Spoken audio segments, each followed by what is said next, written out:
y'all, it's Tammy with Collard Valley Cooks. Today we're making a stick it to the ribs kind of soup. I had somebody ask me for something like that the other day. This is my hearty tomato beef stew. And we're going to be serving this up with some good old cornbread today.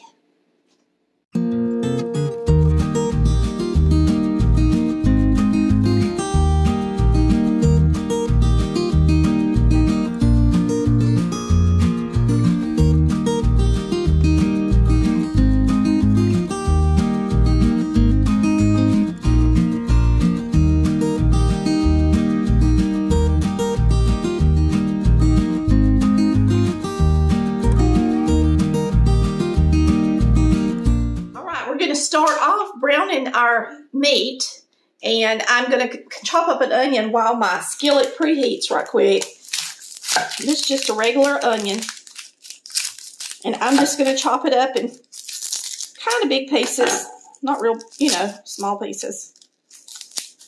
These onions have got to where they're so juicy.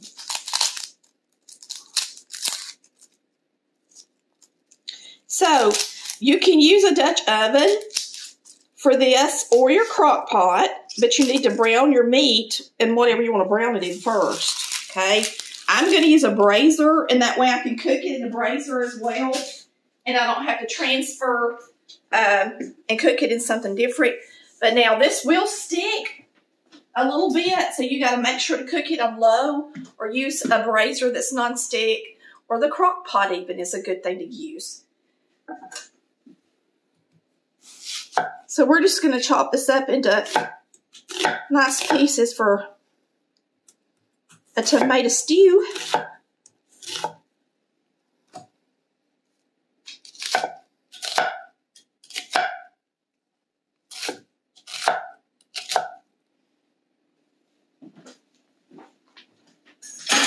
And that's really all the chopping we got to do. I've already cut my meat up. You can buy it cut up, or you can cut it up. You just need a good cut of meat, a roast.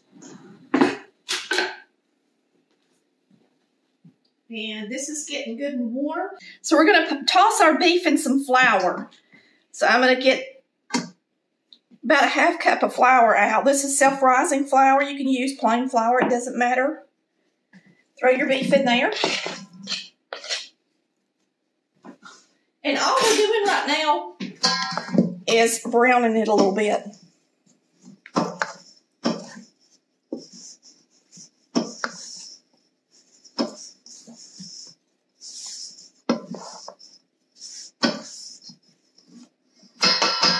All right, you should have your Dutch oven hot, or brazier, whatever it is you're using. You're going to go ahead and brown your meat regardless if you're using the crock pot or not. So you're going to do this in a skillet or whatever you got before you add it to the crock pot, if that's what you want to use to cook this in today. This is a hearty beef stew. I'm actually going to cook it, and we're going to make a pot pie out of it. I just thought it'd be a good idea to do. It's my beef stew recipe, hearty beef stew, in the Volume 2 cookbook. So put your meat in here and don't flip it until it starts getting good and brown. So it's going to take a couple of minutes, especially if you got gas stovetop like I do.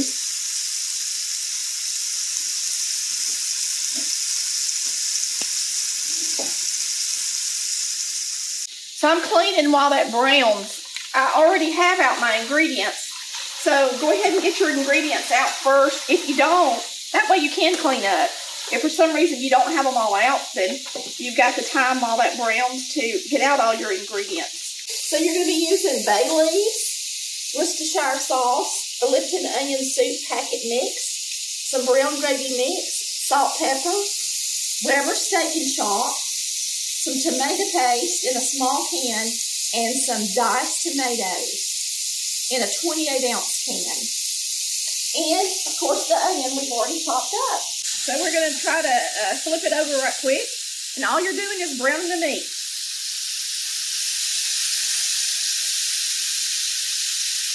Now, because this has got flour on it, and we're going to use a little gravy mix when we mix this up before we simmer it. That's one of the reasons it can stick, okay? So you need to make sure, like I said, put it in a Dutch oven, and put it in the oven, really, or a very low, the lowest setting on your stove, or a crock pot. And I'm not so worried about it because this brazzer's non-stick, but I'm just giving y'all a word up. It's a really, really good beef stew. All right, it's good and brown, which is how you want it. So I'm going to grab me 2 mittens, and we're going to put this out on a pie plate and start our next step.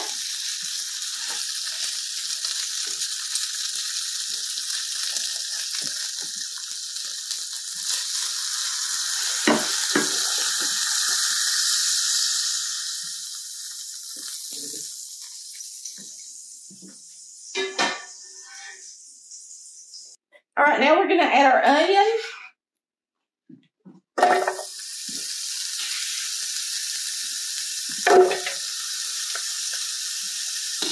Couple of bay leaves. These are little bay leaves.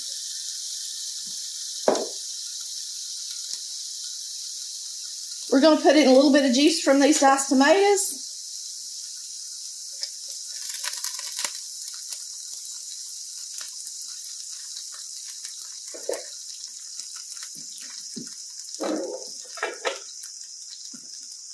We're going to put in the tomato paste.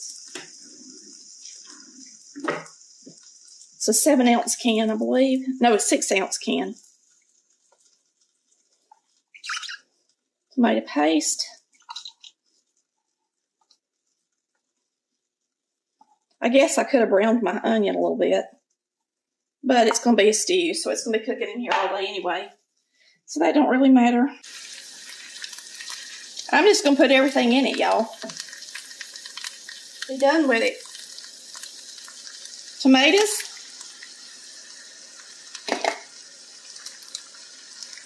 Lipton onion soup pack mix. A few shakes of Worcestershire.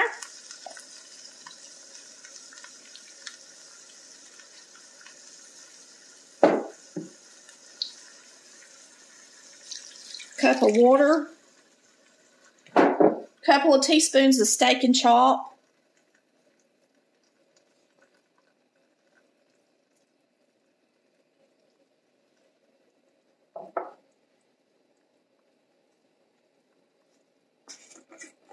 And an 1/8 cup of brown gravy mix.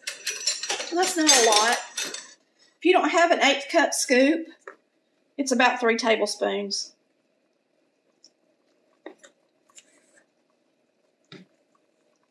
And now we're going to mix all this together. Let it heat up to a bubble. Then we'll add our meat back to it. Then we're going to simmer this till the meat's tender. It's going to take about 4 hours on the lowest setting. If you have a better cut of meat and you think your meat will get softer quicker than that, of course you can reduce the time. Just come check it in a couple of hours and see how it looks. You want it to be fork tender. And then we're going to cook it another. If you're using the crock pot, it's going to take 4 hours. If you're using the stovetop, it might not take that long. So just check it.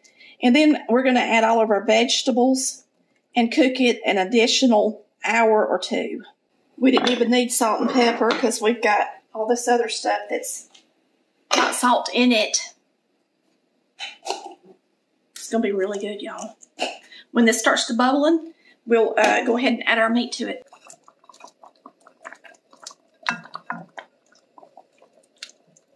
We're going to get that meat down in there good. We're going to put a lid on it, and we're going to let this simmer until it's good and fork tender.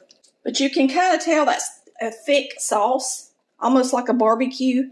It's not barbecue, but I'm just saying the thickness is more like a, so it's not something that you can leave up on a higher or even a medium temperature. You got to make sure you got it all the way down. We'll see y'all when it's fork tender. All right, this roast has been on low, very simmery. Now, I wasn't really supposed to put soup mix in it early, and I did. but that ain't gonna matter. But I did have to stir it and add a cup of water because it was just wanting to stick too much. And there ain't no problem with that. So if y'all need to do that, go ahead and do it. Just don't let it burn. Now we're going to add a couple of cups of water and all of our veggies. And at this point, if you hadn't put in the soup mix, you put it in, but we've already done that. We're going to add carrots and potatoes. And I like to use a few green peas. These are frozen green peas.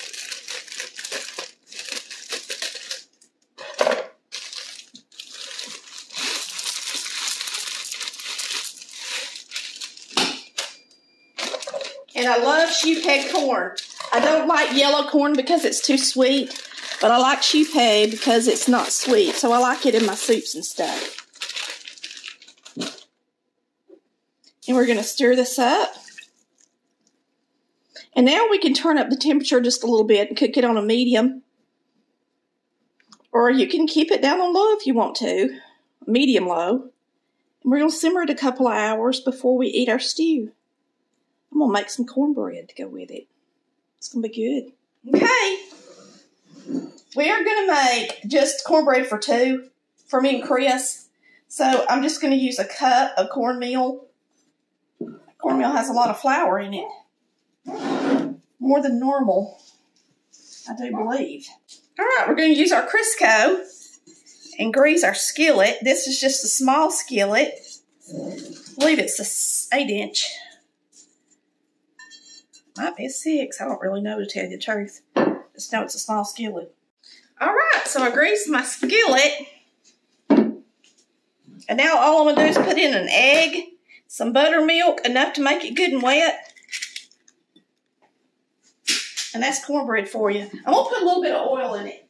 I know I put a little bit of, I melted a little butter in the bottom, just about a tablespoon and a half or so. But I like for my cornbread to have oil in it. It makes it taste good. Okay. I'll add a little buttermilk to it.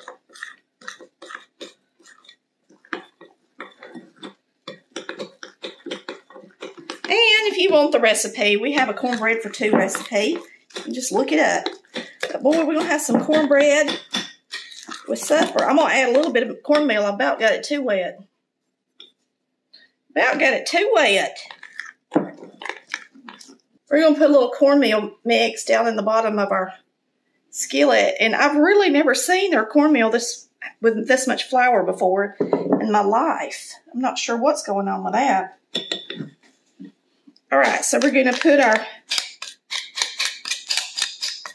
mix in here.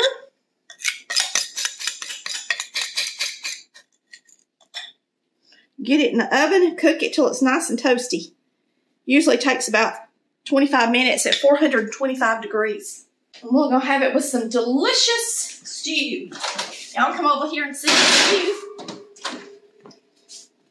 It's been sitting here cooking for a while on the stove top. It looks good. Ready to eat. So once that cornbread gets done, we'll have us a nice stew made on a cold winter day. All right, our cornbread's done. We're going to flip it out right here. Got it getting brown like I like it. And I left my knife out that I got my butter with earlier, so we'll just use it to cut into it.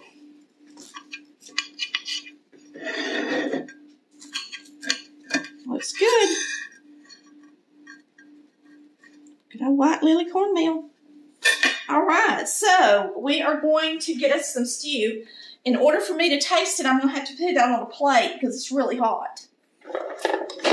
Then I'll put Chris's in a bowl, but I'm having mine on a plate. All right, this is a hearty stew. So you can see the meat, the potatoes, the carrot. Everything looks delish. I want to get me another carrot. I like the veggies a lot.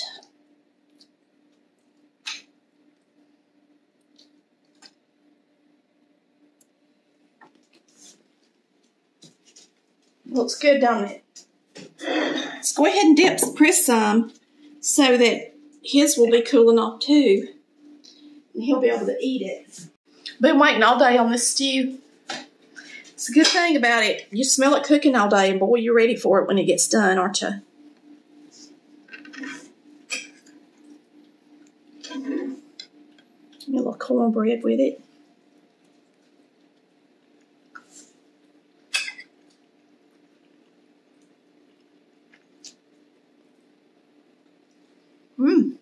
A good stick to the rib kind of soup. Hearty. Big pieces of veggies.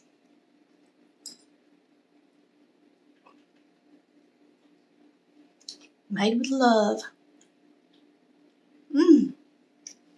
Y'all have a blessed day. And thanks for watching Collard Valley Cooks, where we cook like Mama did. Bye, y'all. Love ya.